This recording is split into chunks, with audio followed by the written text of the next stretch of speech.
Verdant green algae, a key organism in many environments, and it forms the basis of the food web here on Europa, and it's among the largest reservoir of nutrients and small plankton-like animals. And there is something insidious inside it that floats up from the lower reaches of Europa, a common scourge that takes many human lives and man-made infrastructure, even more so than the leviathans of the deep. And that creature all starts here in dense green clouds of an organism known as ballast flora. Though, to correctly name this being that dwells in corpses is that of the thalamus, the plural being thalami, and if anyone tells you otherwise, they've probably taken a few too many hits to the noggin and need to get away from the rum. Though both the name thalamus and ballast flora do this form of life very little justice. Let's take a look as to why that is, shall we? At the beginning of their life, ballast flora often gestates in the lowest regions of Europa, this being the hydrothermal wastes.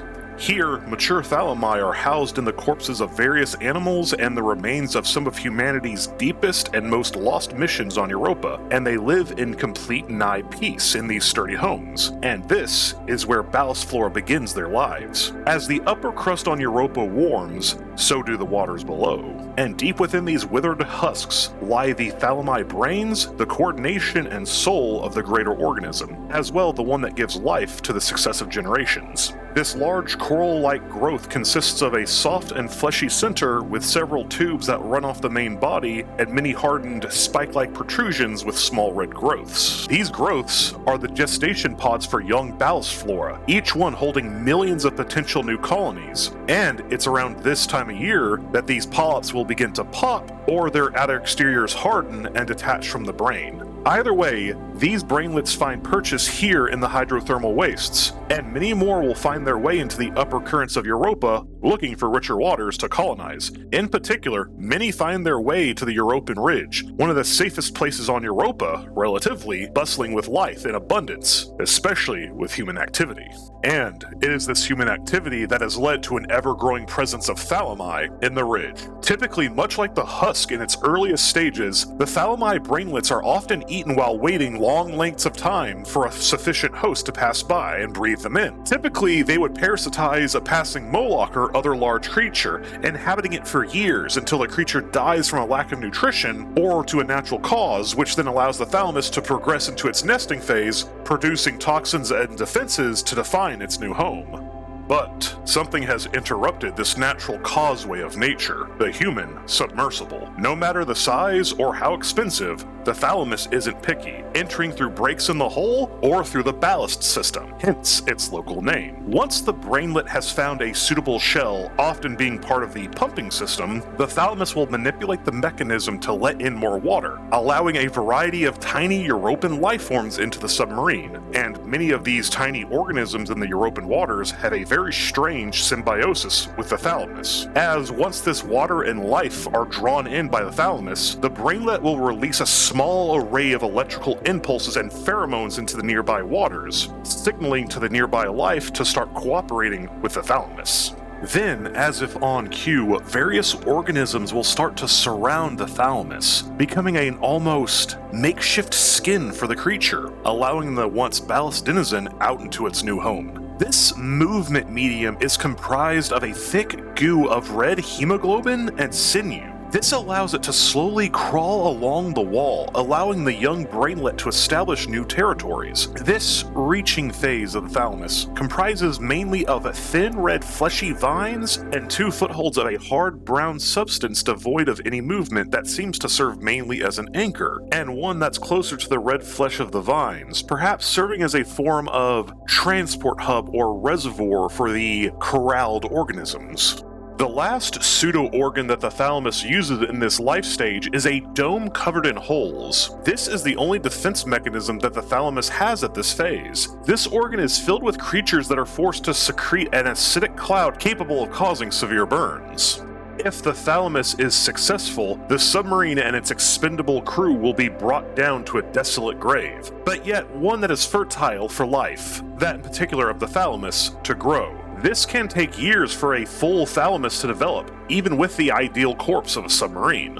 Also, it is important to note, and while it isn't very well understood, ballast flora is also capable of making use of the electrical hubs in the submarine to speed up its growth, possibly by making its brain impulses far more efficient, though that is quite theoretical. First, the young thalamus will begin to move its brain to an enclosed room, one where it can be as shielded as much as possible from harm, and from there, the true thalamus will be born. Now that it has a proper shell, the thalamus brain will make much less use of the general organisms from the European sea life, instead opting for a much more durable approach. From the brain and over an excruciating amount of time, the thalamus will extend long rubbery tendrils known as thalamus veins. These veins will lengthen over time, seemingly crawling across the walls of the submarine carcass, attempting to find other spots that will serve the thalamus well. When an appropriate space is found, the thalamus will begin to produce what is only called a thalamus organ. Very unintuitive. This part of the thalami anatomy is very poorly understood. It's thought to control nutrient production and digestion on behalf of the thalamus in its entirety. After this, leukocyte spawn organs will begin to form, and these are the main interior defensive mechanism of the thalamus, giving the colony the ability to paralyze any creature that gets too close before it has a chance to damage the thalamus in any way, at least hopefully. Parallel to this, the thalamus also constructs its most powerful hunting tools, the flesh gun and flesh spike. This pair are the absolute key to the survival of the thalamus, at least for the thalamus colony to stay this large. While the thalamus will feed passively on paralyzed creatures brought down by their leukocytes, the thalami are far more interested in larger targets.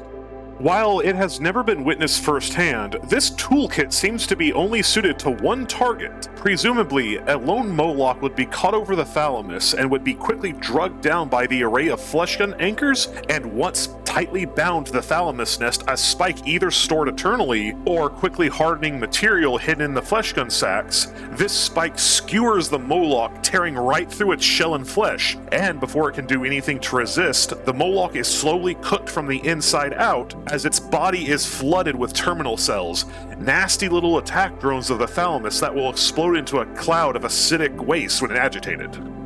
With the Moloch conquered, the thalamus will slowly feed on the corpse for months until any remaining debris is washed away by the European currents. Once it has thoroughly rotted, of course, and freeing the thalamus once more to find another target, and before humans can learn of its feeding habits. Interestingly enough, some have even taken small specimens of the ballast flora as a type of stationary plant or even a pet, whichever best describes it. Whether it be on board a station or even a submarine, I feel like I could never advise such behavior, as while neither coalition nor separatist have any laws regarding keeping such a thing, I hope more than anything else such specimens are kept locked up and far away from the nearest power source.